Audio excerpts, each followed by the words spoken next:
না ওই তো কিতা বেটা আমরা রাস্তা ঘুরিয়ে আর কি পুলিশও ফেস করে বুঝছো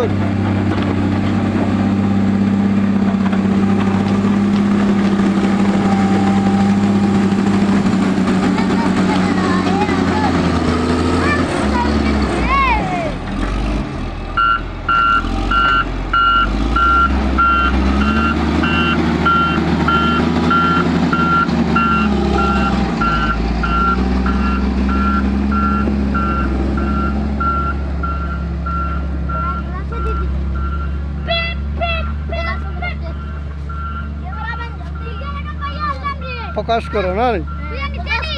প্রকাশ প্রকাশ